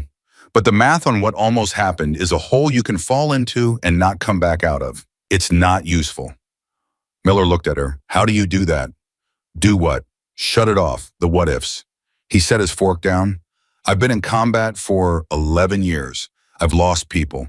I've been in situations that should have gone differently. And I still run the what ifs. I'm running them right now." He paused. "How do you just not?" Claire looked at her coffee. "I don't not," she said. "I run them at a scheduled time, 0200 when I can't sleep anyway. I give them 1 hour. I look at every decision I made, every alternative path, every place where one different choice leads to a different outcome. I do it systematically, and then I close it." She looked up at him. "If you let the what-ifs run on their own schedule, they run all the time. If you put them on your schedule, they run when you decide." Miller was quiet for a moment. "1 hour," he said. 1 hour, and then you close it. No extensions." He nodded slowly. He picked up his fork again. They ate in the silence for a moment, and the cafeteria noise filled in round them. Conversations resuming trays, moving the ordinary sounds of a military base that had survived a bad night and was moving into a new day. "The file," Miller said. Claire looked at him. "I didn't know he burned it," Miller said. "I want you to know that. Whatever else I said, whatever else I did, I didn't know about the file." "It doesn't matter now. It matters to me." He met her eyes. "What he did with that file, that's not how I operate. I want that on the record. Between us." Claire studied him. Derek Miller had the face of a man who was saying something true. She had learned to read faces the same way she had learned to read terrain, through the understanding that the surface tells you something real, that you had to know what you were looking for, that the difference between a lie and a truth lived in the small muscles around the eyes and the specific quality of stillness a person had when they were telling you something that cost them. Miller was telling her something that cost him. "On the record," she said. He nodded. "Between us," she said. He nodded again. "All right," she said. He finished his eggs. 80800 sharp, the main briefing room held a different collection of people than it had 48 hours earlier. Captain Hendricks sat at the head of the table. Walker sat to his left. The 7 SEAL operators were ranged along one side of the table, and across from them, alone on her side, except for an empty chair at the far end that nobody had taken, sat Claire. Hendricks looked at the room. "Before I begin," he said, "I want to acknowledge that this team survived a situation last night that by any reasonable operational analysis should have gone differently." He paused. "The intelligence assessment underestimated enemy preparation. The terrain analysis in the mission brief was incomplete, and the weather deteriorated faster than the forecast indicated." He looked at Walker. "Those are institutional failures that will be addressed through proper channels. What I want to address this morning is what happened given those failures." He picked up a document from the folder in front of him. "The preliminary mission report," he said. "Documents 9 confirmed hostile eliminations over a period of approximately 40 minutes from a position at 3,050 meters, elevation differential and wind conditions averaging 47 knots during a Class 3 sandstorm." He set the document down. "Those numbers represent something that, when I read them at 0400 this morning, I asked my intelligence officer to verify. Twice." He looked at Claire. He verified them both times. The room was very quiet. Specialist Bennett, Hendricks said, the record will reflect commendation for independent tactical judgment under circumstances of command isolation. A formal recommendation for the Distinguished Service Cross is being drafted as of this morning. Claire did not move. The Distinguished Service Cross was the second highest military decoration the United States Army could award. The highest was the Medal of Honor. Sir, she said carefully. It will go through proper review, Hendricks said. I'm telling you now, so you're not blindsided by the paperwork. He looked around the room. I'm also telling everyone else in this room now, so there's no ambiguity about how this command views what happened last night. He closed the folder. Walker, he said. Walker straightened. The mission record correction you submitted at 0530 this morning, Hendricks said. I've reviewed it. The room did not know about the mission record correction. Claire could see it in the way the operator shifted the small, physical adjustment that happens when information arrives that recontextualizes something. It stands, Hendricks said, as submitted. Walker nodded once. Kowalski across the table looked at Walker, then at Claire. He put it together quickly. Kowalski was many things, and slow was not one of them. And his expression did the thing it had done in the cafeteria, the thing that was not quite a nod but functioned as one. Hendricks stood. Dismissed, he said. Bennett, stay. The room emptied. Walker was the last operator out. At the door he paused and looked back at Claire, and she held his gaze, and he left. Hendricks sat back down across from her. How's the shoulder, he said. Functional. Castillo says you need 6 weeks minimum before any strenuous activity. I've heard that. And what do you think about that? I think 6 weeks is 6 weeks, she said. Hendricks looked at her for a moment. Where do you want to go next? The question surprised her. Not because it was unexpected from a career standpoint at her level with a record assignment preferences carried real weight, but because of the way he asked it, like she had a choice, like the choice was genuinely hers. I want to stay mission capable, she said, whatever that requires. That requires 6 weeks of recovery. Then 6 weeks. Hendricks nodded. There's something else, he said. He picked up a second folder thinner than the first. This came in from Washington at 0600. Before I tell you what it is, I want you to know that you are not obligated to respond to it, and your response or non-response will have no bearing on your service record. Claire looked at the folder. A request, Hendricks said, from the Special Operations Command Training Center. They want you to come in as a guest instructor for their Advanced Sniper Qualification Program. He paused. Specifically for the Long-Range Engagement Module. Specifically because the program director read your qualification scores 18 months ago and has been trying to get you in front of his students ever since. He opened the folder. He was informed of last night's preliminary numbers at Borough 530. He called me personally at Borough 545. Hendricks looked up. He was very direct about his interest. Claire looked at the folder. She thought about a training range in Fort Benning. She thought about an instructor who had looked at her father and said there was no point teaching her because she was too small for the recoil. She thought about walking up to that target at the end of the first day and showing him the grouping and the look on his face and what it had cost her to stay composed in that moment when what she wanted to do was something much less composed. She thought about what it would mean to stand in front of a classroom of students who were trying to learn what she knew. Tell him yes, she said. Hendricks closed the folder. Good, he said. He stood again, and this time it was final, the standing of a man who has finished the meeting he came to have. One more thing, he said. Claire waited. The fighter at the summit, Hendricks said. The fourth one, hand to hand. Yes, sir. The preliminary forensic assessment puts him at 6'2", 220 pounds. That sounds right, Claire said. Hendricks looked at her for a long moment. 6 weeks specialist, he said. Rest. He left. Claire sat alone in the briefing room for the second time in 8 hours, and this time the quiet felt different than it had at 0400. At 0400, the quiet had been the quiet of aftermath of exhaustion, of a woman sitting in a room where decisions had been made about her and trying to locate herself in relation to those decisions. This quiet was something else. This was the quiet of what comes next. She sat in it for a while.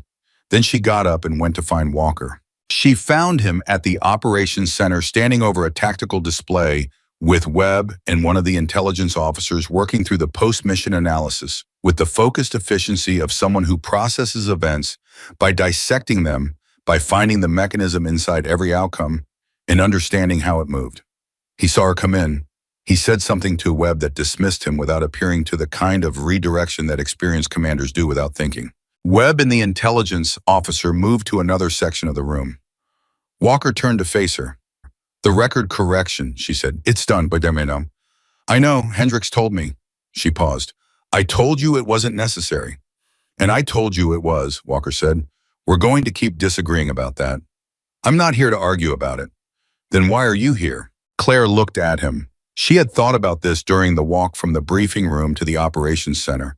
What she wanted to say, whether she wanted to say anything, whether the things that needed to be said between them required words at all, or whether the record correction and the debrief in the mountain had already said them more clearly than language could. But there was one thing that the record correction didn't address, that the debrief hadn't touched, that existed between them in a space that official documents couldn't reach. "The briefing," she said, "2 days ago, when I pointed at the ridge." Walker held her gaze. "You told me the shot was unrealistic," she said. 3 kilometers, you said, not a realistic option." "I know what I said." "I need you to understand why that mattered," she said. "Not the tactical error. I'm not talking about the tactics. I'm talking about the specific words." She paused, finding the precision she needed. "When you said it wasn't realistic, every man in that room heard it as confirmation of what they already believed. That I didn't understand the battlefield, that I was overreaching, that my analysis was the analysis of someone who didn't know what they were doing." She held his gaze steadily. "You didn't say I was wrong. You said the shot was unrealistic. And those are different things. But in that room with those men at that moment, they landed the same way." Walker was quiet.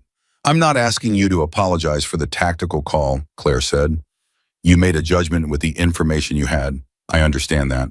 What I'm asking is for you to understand the weight of the second thing, the thing underneath the tactical call." She paused. "Because if you don't understand that second thing, the next time you have someone like me in your briefing room, you'll make the same mistake, not the tactical one, the other one." The operations center hummed around them.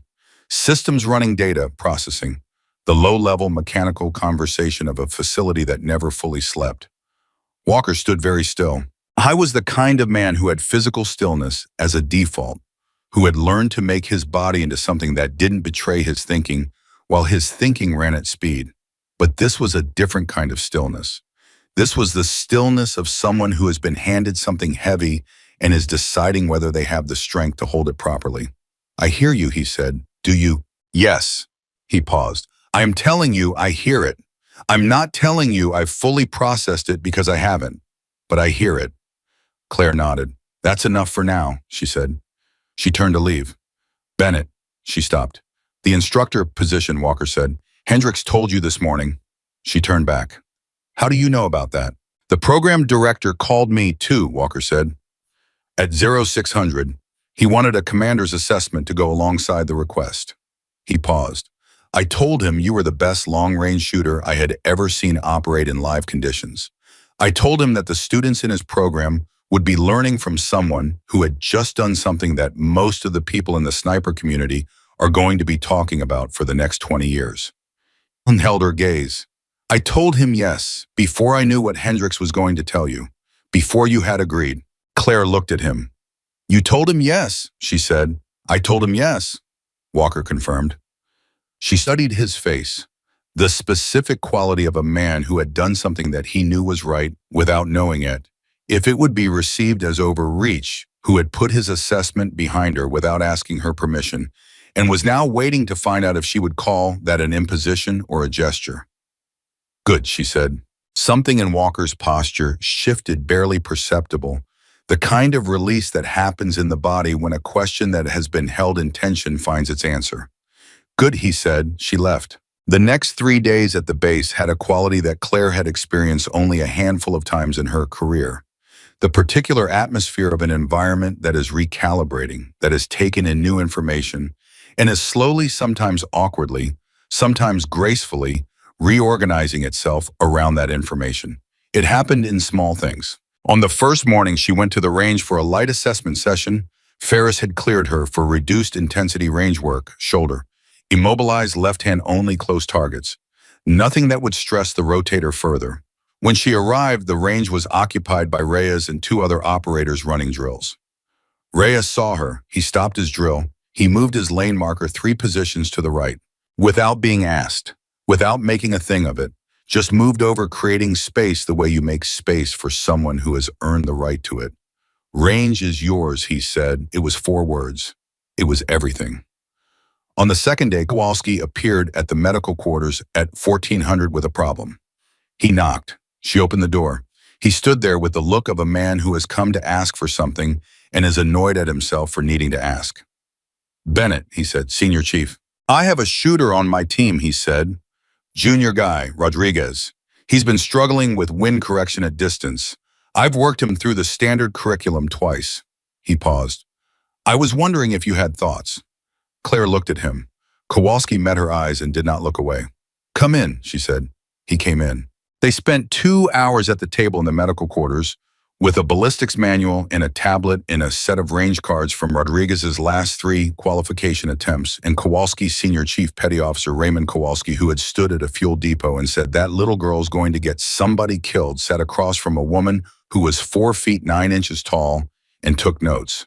Not because he was ordered to, not because protocol required it, because she knew something he needed to know, and he was smart enough to recognize the difference between pride and learning, and experienced enough to understand that the ones who can't tell the difference between those two things eventually get people killed. He took notes in a small green notebook with a mechanical pencil. He asked good questions. When they finished, he stood and picked up his notebook and looked at her for a moment. Rodriguez is going to want to know where this came from, he said. Tell him whatever you want, Claire said. I'll tell him the truth, Kowalski said. He left. On the third day, Walker came to her. Not at the medical quarters, not at the briefing room.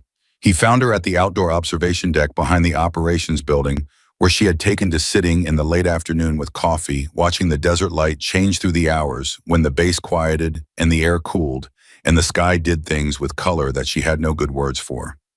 He sat down in the chair beside her without asking. She handed him her coffee. He took it, drank, handed it back. They sat like that for a while, two people who had not figured out yet what the correct form of this was, whether it was friendship or professional respect, or something that didn't have a category. Only the undeniable fact of shared experience in a place where both of them had been tested and neither had failed. Rodriguez came to see me, Walker said. I heard. He said Kowalski taught him something about wind correction that he's been trying to figure out for 8 months. Kowalski's a good teacher, Claire said. When he decides to be. Walker looked at her. That's a generous read. It's an accurate one. He came to me because he put Rodriguez first. That's what good commanders do. She paused. He's going to be fine. Walker was quiet for a moment. The team, he said. I want to talk about the team. What about them? They're going to be asking for you, Walker said. Not officially, not through channels, but I'm going to start getting requests. Can Bennett come on the next embed? Can we get her on the pre-deployment workup? Can we request her for the qualification cycle? He looked at her steadily. I want to know how you feel about that before it starts. Claire looked at the desert. She thought about 3 days ago stepping off a helicopter with a rifle on her back and the laughter that had followed her across the tarmac. She thought about the match, the trash can, the photograph on the floor. She thought about the ridge. She thought about Miller sitting next to her and unwrapping her hands. She thought about Reyes moving 3 lanes to the right without being asked. She thought about Kowalski in the medical quarters with his green notebook. Tell them I'm available, she said, after 6 weeks. Walker nodded. There's something else, he said. His voice had changed slightly, the minor shift in register that happens when someone is moving from one kind of conversation to another, from professional to something that doesn't have a designation in the field manual. She waited. I want to ask you something personal, he said. You can tell me it's none of my business. Ask it, she said. Walker looked at the desert for a moment. How long have you been proving yourself to rooms full of people who don't believe you, he said. The question hit differently than she expected, the same way Miller's question in the helicopter had hit differently. Not because it was new, she had been asked versions of it before in interviews and evaluations and the occasional late-night conversation with someone who had seen her work and wanted to understand the person behind it. But because of who was asking, because Jason Walker had been the room. Had been the briefing room and the burning file and the laughter that he hadn't stopped and the order to stay with the team and every specific weight that the last 3 days had put on her. He had been all of that, and now he was sitting beside her, asking how long she had been carrying it. She thought about the answer. Since I was 17, she said, first day on a range. An instructor told my father I was too small to handle the recoil. What happened? I outshot everyone in the class, she said, including the instructor's best student. And after that, bam, after that it happened again somewhere else. And then again, and then again. She paused. Every room, every program, every assignment, different men, different words, same basic calculation. She's too small, she's too young, she doesn't look like what this is supposed to look like. She turned and looked at him directly, and every time the range or the field or the mission answered the question that the room refused to answer. Walker held her gaze. Does it ever get easier? He asked. No, she said. It gets faster. I got faster at not needing the room to believe me before I did the thing. But easier. She shook her head. You don't get easier. You get harder, and harder is not the same thing. Walker nodded. He looked at his hands. I owe you more than a corrected record, he said.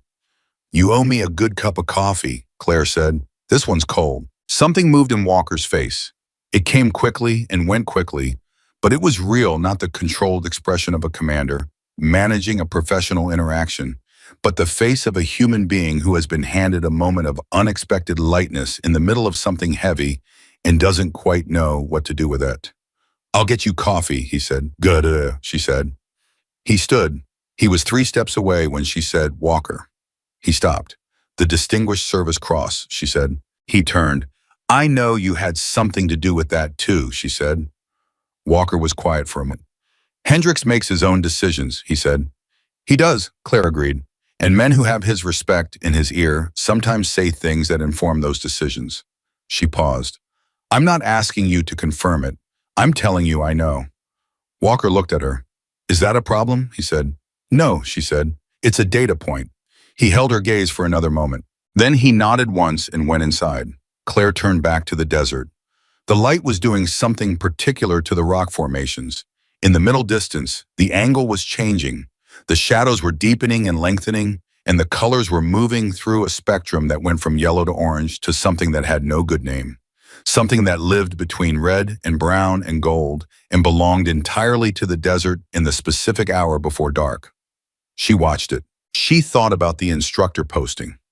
She thought about standing in front of a classroom full of shooters who were trying to learn what she had spent 10 years learning and what she would say to them and what she would make sure they understood that the standard curriculum didn't always make clear. She thought about a 17-year-old girl, Searle, on a range in Kentucky and an instructor who said no and a target at the end of a lane with a grouping that answered the question the instructor wouldn't. She would tell them that. She would start there because that was where it started. Not on a summit in a sandstorm, not with 9 shots from 3 kilometers. It started on an ordinary range, on an ordinary afternoon, with an ordinary refusal and a decision to answer it, with something that couldn't be argued with. That was where it always started, and it never really stopped starting. That was part nobody told you. The range was always there in one form or another. The room was always there. The people who had already decided were always there waiting for you to prove them right. And every time the answer was the same. You stepped up. You did the work. You let the target speak. The desert light faded. The bass sound shifted into evening register. And Specialist Claire Bennett sat with her cold coffee in the particular silence of someone who has been through something that changed the shape of the world around them and is now sitting very quietly inside the new shape, learning how it fits. It fit differently than the old one, in most ways better, in some ways harder. But it was real, and it was hers, and nobody, no match, no trash can, no briefing room, no sandstorm was going to take it back. The 6 weeks passed the way recovery always passes for people who are bad at holding still slowly, then all at once with long stretches of frustrating ordinary in between the moments that mattered. Claire ran the physical therapy the way she ran everything else, systematically on schedule, without complaint and without the performative stoicism that some soldiers use to signal toughness, which is a different thing from actual toughness and always has been. She showed up to every session. She did every repetition. When Castillo told her to stop at a certain point of resistance, she stopped at that point because pushing past the limit of what the shoulder could handle would extend the timeline, and extending the timeline was the one thing she was not willing to do. She had somewhere to be. The instructor posting at the Special Operations Command Training Center in North Carolina started in 7 weeks. She intended to be there on time and at full capacity, and that required 6 weeks of doing exactly what she was told in exactly the way she was told to do it. Rodriguez came to see her in week 2. I was 24 years old from San Antonio with the particular combination of natural talent and technical frustration that Claire recognized immediately as a shooter who had been given the mechanics without the understanding behind them. He could execute the steps. He didn't yet understand why the steps worked, which meant that when conditions changed, when something in the environment didn't match the training scenario, he lost his anchor. He knocked on her door at 1600 on a Tuesday. Senior Chief said I should come, he said. I can come back if it's a bad time. It's not a bad time, Claire said. Sit down. He sat. He had Kowalski's notes in his hand, the green notebook pages that Kowalski had apparently reproduced and given to his junior shooter, which told Claire something important about Kowalski that she filed quietly and didn't comment on. I've been working through these, Rodriguez said, setting the pages on the table. The wind correction methodology, I get the math. I can execute the math. But on the range, when the conditions are actually variable, I lose something between the calculation and the shot. What do you lose? Claire asked. Rodriguez thought about it.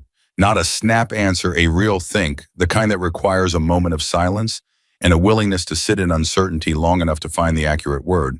Confidence, he said finally. Not in myself, in the number. I calculate the correction, and then I second guess whether I calculated it right, and the second guessing affects the shot. Claire looked at him. How long between calculation and trigger? She asked. Maybe 4 seconds, maybe 5. That's where you're losing it, she said. 4 to 5 seconds is too long. In variable conditions, 4 seconds gives the wind enough time to change on you. Your calculation was right for the moment you made it. By the time you pull the trigger, the moment is gone. Rodriguez stared at her. So the calculation has to be faster, he said. The calculation has to become unconscious, Claire said. Right now, you're doing it consciously, gathering data, running the formula, producing a number, applying the number. That's 4 steps and it takes 4 seconds. The goal is to get it to 1 step. You see the condition, you make the correction, you fire. No gap. How long does that take to develop? It depends on how you practice, she said. If you practice the calculation, it takes years. If you practice the condition recognition, if you train your eyes and your gut to read wind before your brain has finished asking the question, it takes months. Rodriguez looked at the pages on the table. That's not in the curriculum, he said. No, Claire said. It's not. He looked up at her. Can you teach it? He said. She looked at him for a moment. I'm going to be in North Carolina in 7 weeks, she said. But between now and then, yes. Come back Thursday. Bring your range cards from the last 6 months. Rodriguez picked up his pages. He stood. At the door, he paused. Can I ask you something? He said. You can ask. What Senior Chief told me, he said, about the mission, about what you did. He paused, choosing his words with care. He didn't say a lot. He doesn't say a lot, but he said enough. Rodriguez looked at her with the expression of someone who is 24 years old and standing in the presence of something that is rearranging his understanding of what is possible. I just wanted to say I'm glad you were there. Claire held his gaze. So am I, she said. He left. She stood at the closed door for a moment after he was gone, and she thought about what it had cost Kowalski to tell Rodriguez enough. Kowalski, who had stood at a fuel depot and made his judgment and held it for 2 full days without wavering. Kowalski, who had come to the medical quarters with a green notebook and taken notes. Kowalski, who had apparently gone back to his junior shooter and said enough that the junior shooter came to her door with gratitude in his eyes. People are capable of more than the worst version of themselves. That was not a new thought, but it arrived freshly in this specific context with this specific evidence, and it landed differently than the abstract version of it did. She filed it. She went back to her physical therapy exercises. On week 4, something happened that nobody expected. A package arrived for Claire from the Special Operations Command Training Center in North Carolina. Not paperwork, not pre-arrival logistics or administrative materials. A physical package mailed from the personal address of a man named Colonel Dennis Farrar, who was the director of the Advanced Sniper Qualification Program that had requested her. Inside the package was a single photograph.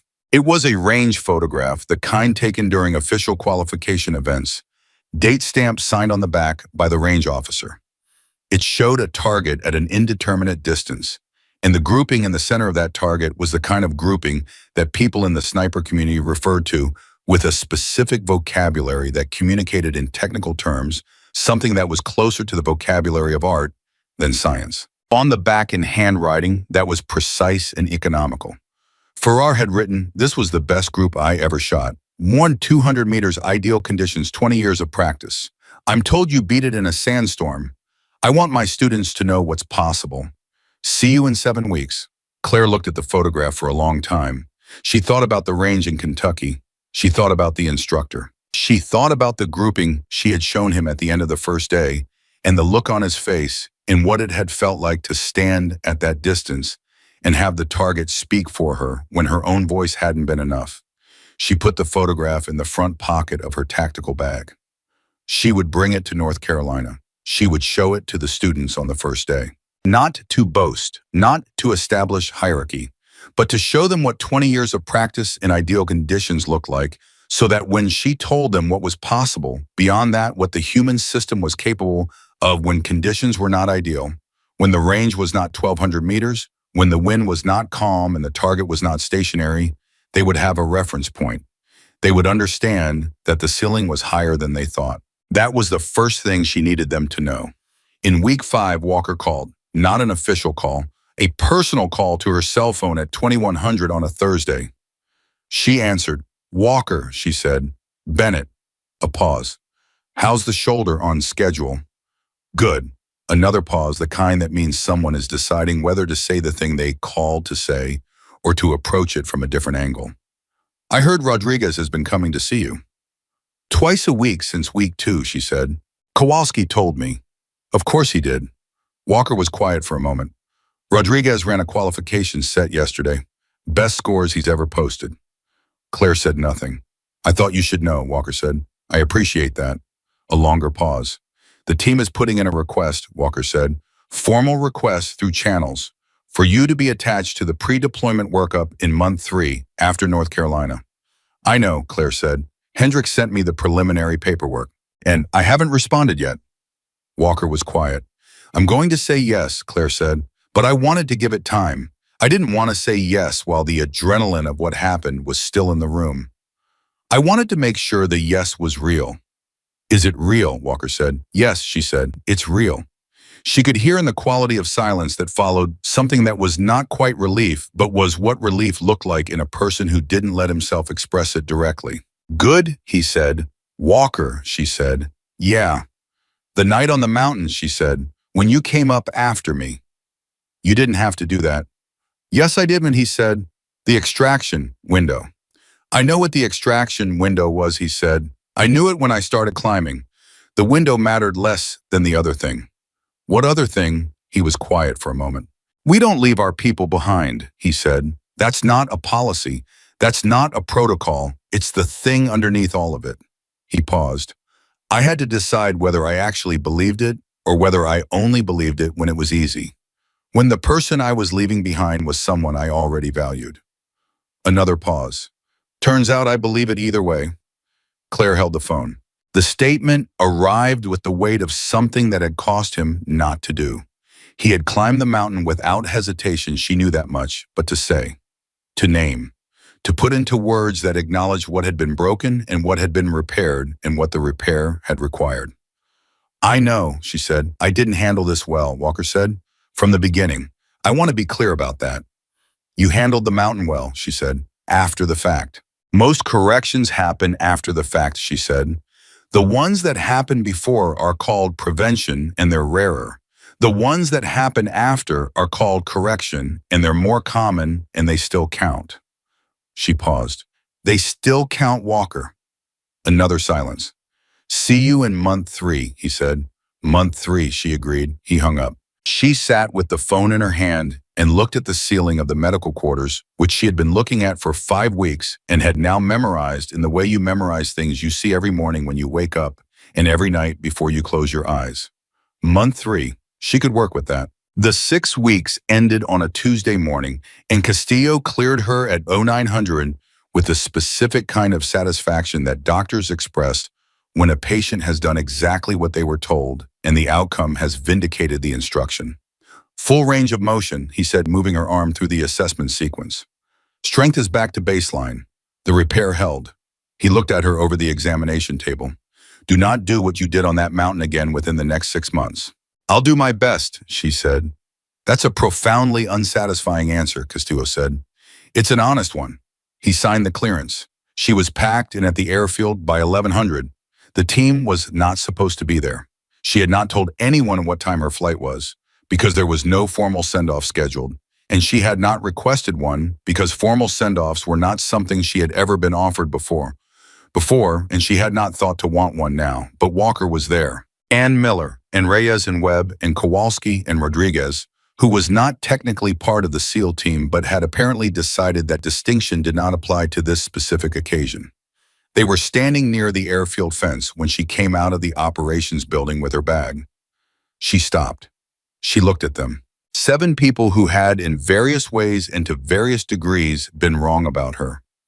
7 people who had done the harder thing, not the thing they were trained for, not the thing that came easily to men of their background and disposition, but the harder thing, the recalibration, the revision, the willingness to look at what they believed and measure it against what the evidence said and update accordingly.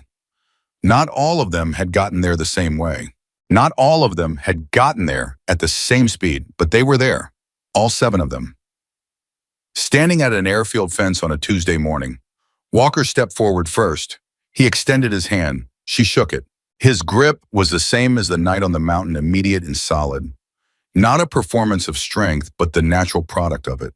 But the context was entirely different, and the difference changed the meaning of the same physical gesture into something that neither of them had words for, which was fine, because the handshake itself was the word. North Carolina, he said. North Carolina, she agreed. Month 3, he said.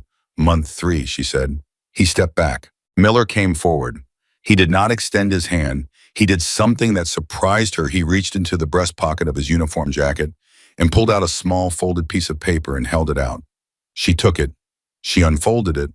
It was a number, written in Miller's handwriting, precise military, neat on a small square of paper. 3050, that was all, just the number. She looked at it. She looked at him. In case you forget, he said. The way he said it, the specific tone, the absence of irony or condescension or any of the edge that his voice had carried in the briefing room and on the tarmac and in the canyon made the number mean something entirely different than what numbers usually mean. It was not a record. It was not a data point.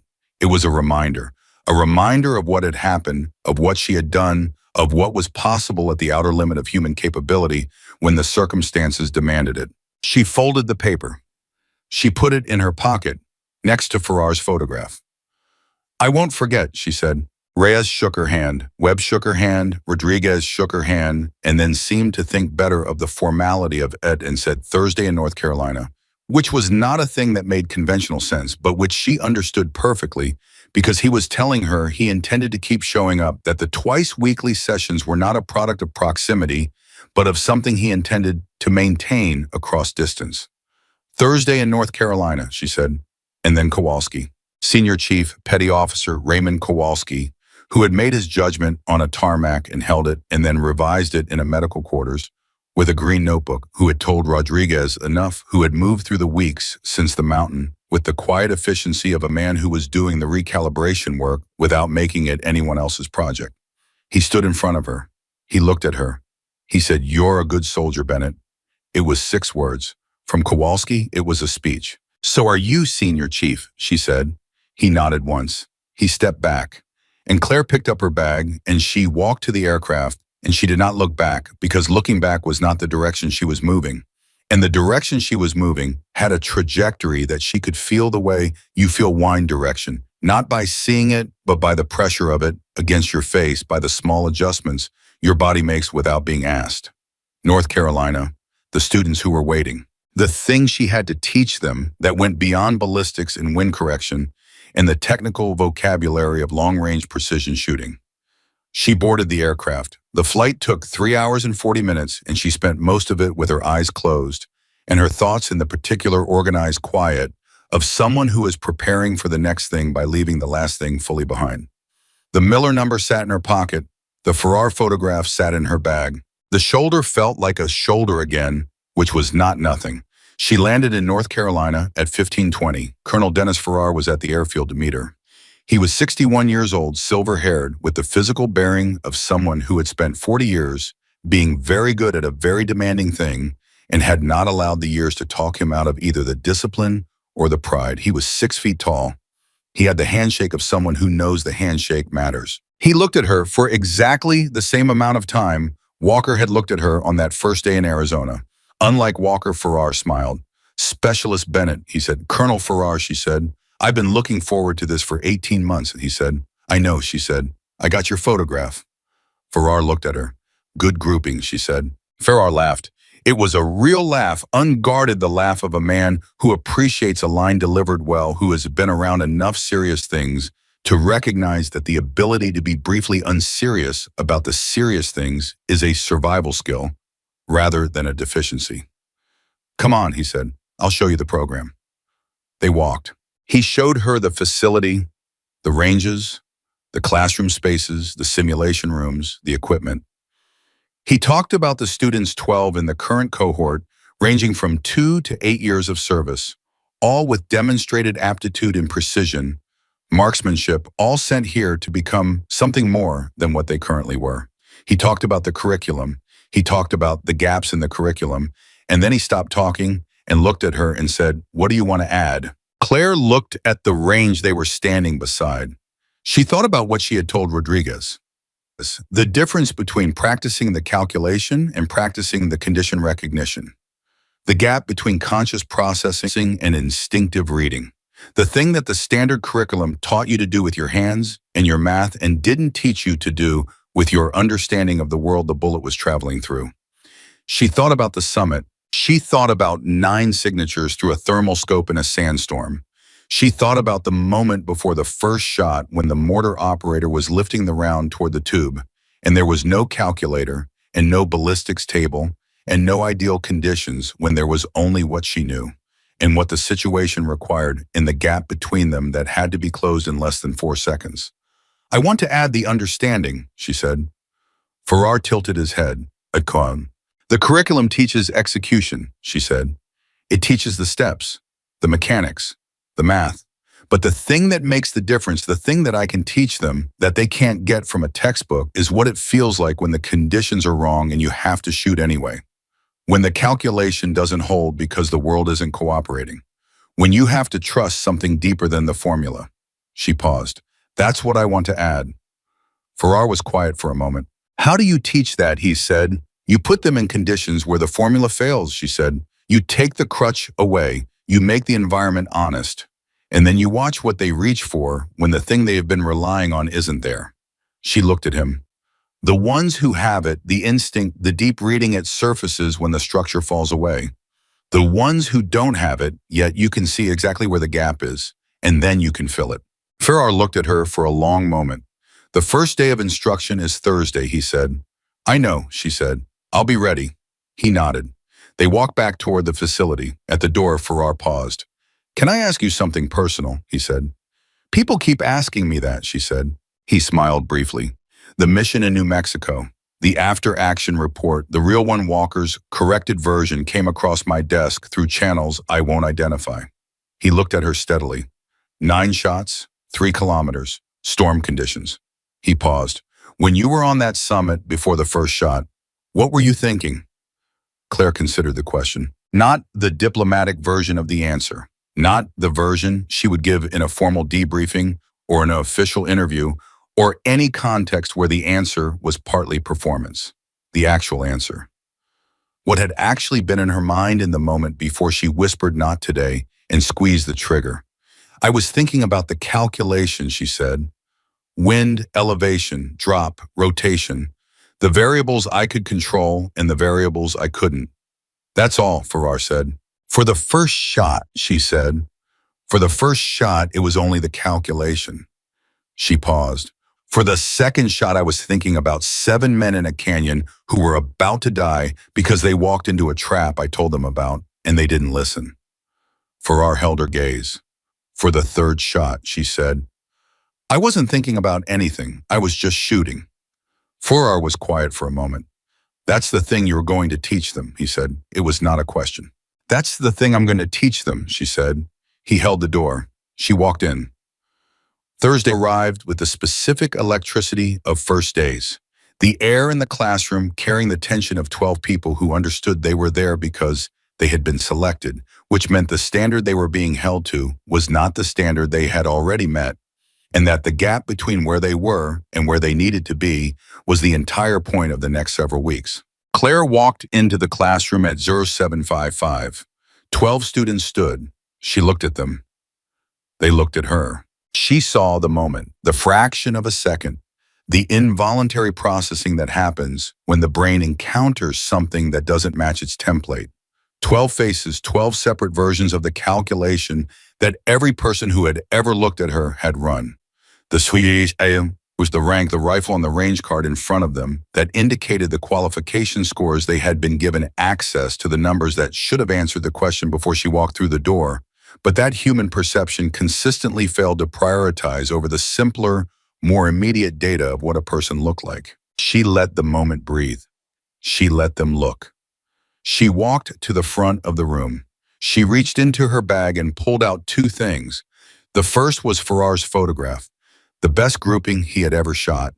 1,200 meters, ideal conditions, 20 years of practice. She passed it to the student in the front row and said, "Pass it around."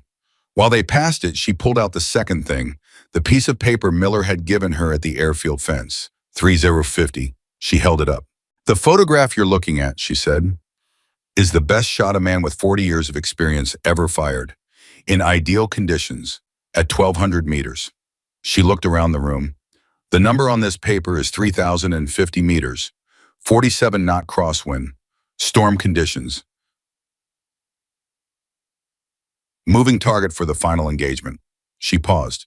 Same human body, same basic biology, different understanding of what the body was capable of. The room was very still.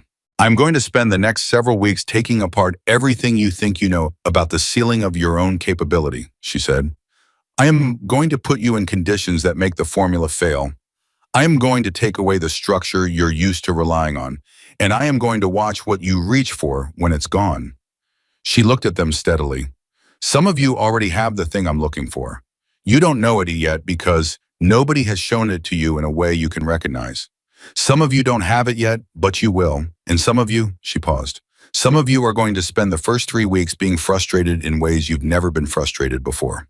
A student in the third row, young early 20s, the kind of physical confidence that came from having been good at things for long enough to trust it, said, "How do we know which one we are?"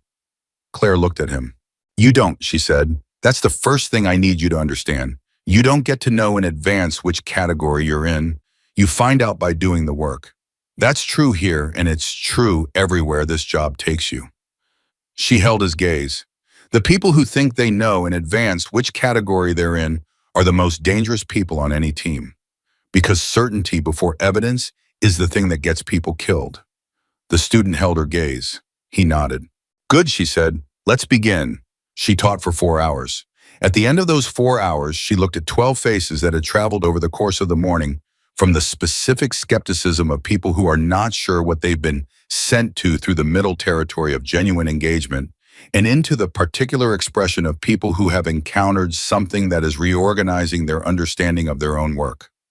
She knew that expression. She had been producing it in rooms for 10 years.